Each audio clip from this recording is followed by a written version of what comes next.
ओम गणेशाय नमः। मित्रों, आज हम बात करेंगे शुक्र ग्रह की, शुक्र देव की, द प्लेनेट वीनस। तो हम शुक्र देव को पहले ध्यान कर लेते हैं। हिमकुंदम नालाभम दैत्यानां परमं गुरुम शास्त्र सर्वशास्त्र प्रवक्तारम भार्गवम प्रणमाम्यहम। शुक्र श्वेत रंग के हैं और इनको एक विशेष कृपा भगवान शिव के द्वारा मिली है कि ये बहुत सशक्त, देवताओं को हराने वाले उस लेवल के हो गए, वेरी पावरफुल प्लेनेट। और इनको ब्रह्मा जी से और शिव जी दोनों कंबाइन करूं तो इनको ये भी मिला है कि लक्ष्मी की कृपा, ये जो भोग विलास की बात है उसके ये कारक है। टॉपिक क्या है? शुक्र और रोग, डिजीज, एलिमेंट्स। तो वही कड़ी चल रही है। तो उसमें मैं ये कहना चाहूंगा, अपन इसको 1 2 3 में डिवाइड करते हैं। 1, देखिए, ये ग्रह है जो शरीर में काम वासना लाता है।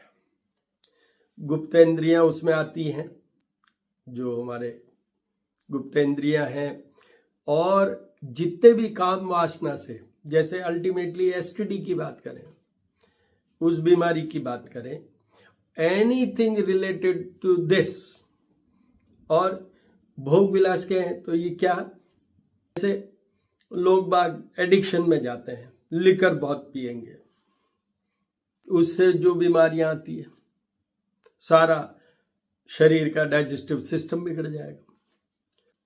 तो सीधी सी बात है कि काम वासना से जुड़े हुए जितने भी चीजें होती है, वो सब तरह की बीमारियां इन्हीं से रिलेटेड है। कोई भी ले लीजिए। एक, दूसरा जो मोस्ट इंपॉर्टेंट है वो एक ये भी है कि ये आइज के भी कारक ग्रह, सुबह का भोर का तारा शुक्र का, रात्रि का तारा, ये दोनों बहुत इंपॉर्टेंट होते हैं, बहुत इंपॉर्टेंट होते हैं। इसके एक उपाय में ये भी आएगा कि सुबह शुक्र, जब शुक्र का तारा दिखता है, उस समय शुक्र के मंत्रों की अगर कोई करे वो मैं बताऊंगा।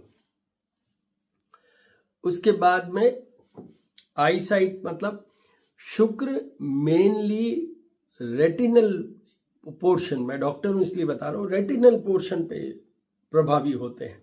मींस जो ये नाइट ब्लाइंडनेस, कलर ब्लाइंडनेस, इन सब पे शुक्र का ज्यादा इफेक्ट होता है, उन पे ज्यादा होता है। जैसे कैटरेक्ट में सूर्य का ज्यादा होता है, यहां पर ये शुक्र का ये पोर्शन, इवन जो टोटल ब्लाइंडनेस आती है उसमें कहीं कहीं शुक्र का प्रभाव तो होगा ही। और उसका लॉजिक क्या, देखिए, स्पार्कलिंग होता है। शुक्र जो दिखता है, स्टार, स्पार्कलिंग, मतलब जो प्रकाश या आईसाइट, उसका मेन प्लेनेट ये भी है। तो दो, द थर्ड ये है कि आपके जितने भी लाइफ स्टाइल के सिस्टम्स हैं, जैसे देखिए, क्या ये गरिष्ठ भोजन के प्रति आकर्षित करते हैं, ये खराब होते हैं तो अनशन, मतलब जो भी बाजार की चीजें, जैसे आजकल बहुत सारे पिज्जा और नूडल्स और पता नहीं पास्ता और सो मेनी थिंग्स, जिनसे कि अल्टीमेटली शरीर खराब होता है। और उसमें तेज ओज तो जाता जो जाता ही है, क्योंकि इसमें एक चीज, वो काम वासना वाले टॉपिक में, जैसे वीर्य स्खलन टाइप ये बीमारियां भी हो जाती है उनके साथ, बट इससे तेज ओज तो जाता ही जाता है, आपका डाइजेस्टिव सिस्टम पूरा उड़ जाता है। और इसी में जो डायबिटीज है, शर्करा रोग जिसको कहते हैं, वो डेफिनेटली शुक्र का बहुत बड़ा रोल है। उसके बाद में आइए, चौथा एक और बहुत बड़ा रोग है, वो है right from kidney to genitalia. UTI, urinary tract infection, kidney का कुछ भी हो, यूरेटर का कुछ भी हो, ब्लैडर का कुछ भी हो, जेनिटेलिया का कुछ भी हो, प्रोस्टेट का कुछ भी हो, मेल पर्सन्स में प्रोस्टेट की बात कर रहा हूं, तो ये सब चीजें शुक्र के आधिपत्य में है। मतलब ये सारे रोग शुक्र से जुड़े हुए हैं।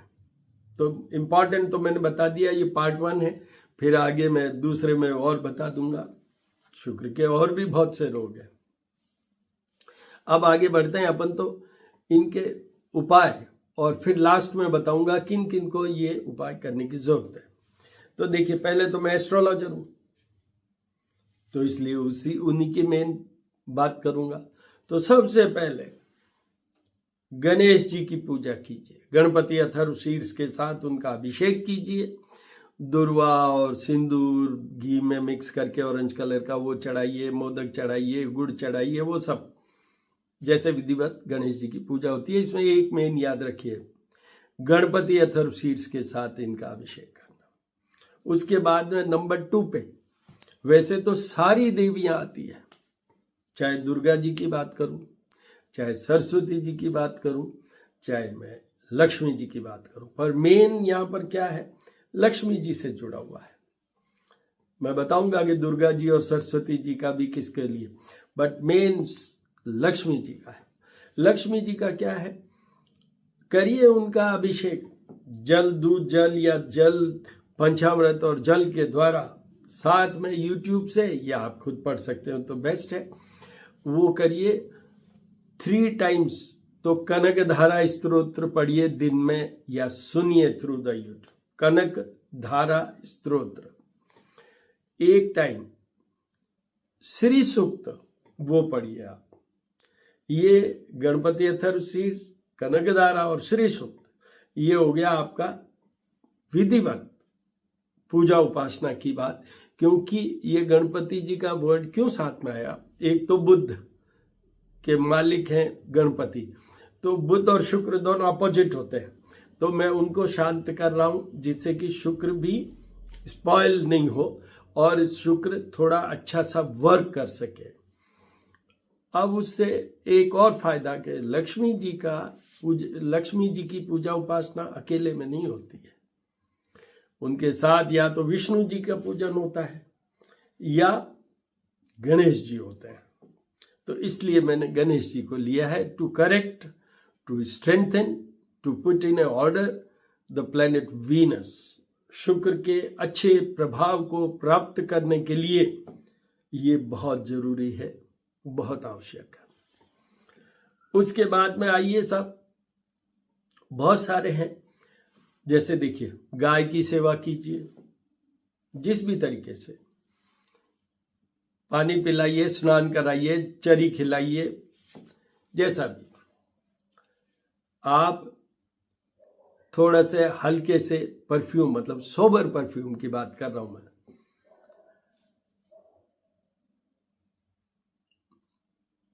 Soft, rather soft. शुक्र की नेचर ऐसी है, very very soft, very soothing. तो उस तरीके के सब खाने में, no non-veg, no liquor, no smoking, no जितने भी ये एडिक्शन वाली चीजें हैं, बी अवे फ्रॉम ड्रग्स, ये सब चीजें भी उपाय में आते हैं। पुरुष लोगों के लिए बात कर रहा हूं, वो ये है कि स्त्री वर्ग की इज्जत कीजिए, उनको एक्सप्लॉइट मत कीजिए। अगर प्रेम है तो सीधा बात करिए, वरना उनको आप इस तरीके से एक्सप्लॉइट करेंगे, आपका शुक्र उतना ही कमजोर होगा, खराब हो जाएगा। Be honest, what ever it is. वो भी एक उपाय है, पर जो फर्स्ट बेस्ट उपाय मैंने पहले बताए थे, अब सेकंड बेस्ट और बता देता हूं, क्योंकि शॉर्ट में ही बताना है। वो सेकंड बेस्ट है शुक्र के मंत्रों का जाप करना, ब्राह्मण द्वारा ही होगा, ये आप स्वयं नहीं कर सकेंगे। हिमकुंद मृणालाभम दैत्यानां परमं गुरुम सर्वशास्त्र प्रवक्तारम भार्गवम प्रणमाम्यहम, भार्गवम प्रणमाम्यहम। ये भी गुरु हैं। तो इसमें एक और बता दूं कि गुरु के भी इज्जत कीजिए। और अगर आपकी लेडी टीचर हैं, साध्वी जी हैं, उनका जितना आप करेंगे उतना ही आपका शुक्र सुधरेगा। ये भी एक उपाय है, ये भी एक विशेष उपाय है। तो इस तरीके से कीजिए। अच्छी ड्रेस पहनिए, सोबर ड्रेस पहनिए, नो छिछलापन, ग्रेसफुल आपकी लिविंग हो, स्टाइल हो, उससे भी शुक्र अच्छा काम करेगा, उससे भी शुक्र अच्छा काम करेगा। शुक्रवार को एक आपको डाइट का भी बता देता हूं। जो कैश्यू नट्स आते हैं उनका उपयोग कीजिए, चाहे वो स्वीट में कीजिए, चाहे वेजिटेबल में डालिए, वो भी एक उपाय है। फॉक्स नट्स, जो सफेद मखाने आते हैं, इनका भी उपयोग कीजिए, वो भी आपको शुक्र के अच्छे करेंगे। तो इस तरीके से ये बहुत छोटे भी बताए मैंने आपको, जो वर्केबल है वो भी बताए और ये भी बताए हैं। डायमंड बहुत अच्छी तरीके से एसेस करके, समझ के, जो ज्योतिषी हैं प्रॉपर, उनसे डिस्कस करके, कुंडली दिखा के फिर ही उस पे जाइएगा। अदरवाइज आपको ये बता दूं, ये नगीने पहनने से you require continuous assistance from the astrologer, क्योंकि जब भी शुक्र खराब आएगा आपको उसको उतारना पड़ेगा। नहीं उतारेंगे तो आप उसका वो खराब, उसका कमजोर और कर देगा effect. You will be going to a wrong path because of that diamond. तो इसलिए मैं नॉर्मली इतना ज्यादा रिकमेंड नहीं करता हूं स्टोन्स को। एनीवे, तो ये उपाय है सब, ये आप कीजिए। बता दूं, मैं एस्ट्रोपामिस्ट डॉक्टर हनुमान सिंह हूं। श्री करनी ज्योतिष एवं वास्तु शोध संस्थान मेरा यूट्यूब चैनल है, और मेरे से व्हाट्सएप के थ्रू आप कोई क्वेरी क्वेश्चन हो तो पूछ सकते हैं, लिखित में या रिकॉर्डेड वॉइस में 9978627397। ये एक छोटे से रूप में शुक्र के उपाय और रोग की मैंने बात की। अब मैं वो बता रहा हूं किन को करना चाहिए।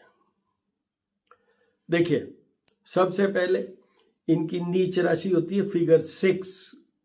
जब भी शुक्र फिगर 6 पे कन्या राशि पे होते हैं तो वो नीच के होते हैं, मतलब उनमें बिल्कुल भी स्ट्रेंथ नहीं होती है, वेरी वेरी वेरी वीक।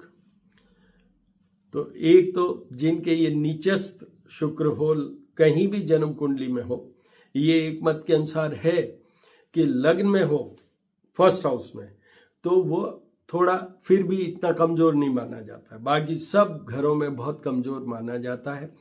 तो एक तो उनको पूरे जीवन भर शुक्र के उपाय करने हैं, थंब रूल करना ही है। दूसरा, शुक्र वैसे किसी भी घर में बहुत ज्यादा खराबी नहीं करते हैं, पर फिर वही थर्ड हाउस में शुक्र हो, ये जन्म कुंडली की बात हो रही है, जन्म के समय जो कुंडली है उसकी बात हो रही है। अगर थर्ड हाउस में शुक्र हो, प्लेस्ड हो, 6th हाउस में शुक्र प्लेस्ड हो, 8th हाउस में शुक्र हो, 12th हाउस में शुक्र हो, तो आपको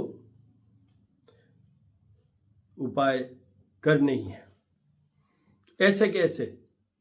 जब गोचर में जैसे शुक्र चल रहे हो वैसे कीजिए। जैसे मैं आपको अभी एग्जांपल दे देता हूं, आजकल मिथुन राशि में शुक्र चल रहे हैं, तो थर्ड हाउस में किसके हुए? वो मेष राशि वालों। 6th हाउस में किसके हुए? वो मकर राशि वालों। 8th हाउस में किसके हुए? वो वृश्चिक राशि वालों। और 12th हाउस में किसके हुए? वो कर्क राशि वालों। तो इस तरीके से उन लोगों को, ये गोचर की बात हो रही है, the present position of the particular planet in reference to your zodiac sign. आपकी मेष राशि है तो आपके ये तीसरे घर में चल रहे हैं, इसलिए आपको उनके उपाय करने चाहिए। आपकी कर्क राशि है तो ये 12th हाउस में चल रहे हैं, being positioned and placed in Gemini zodiac sign will be in 12th house for Cancer persons, means Cancerians, means कर्क राशि वाले। तो इस तरीके से इन सबको ये करना चाहिए।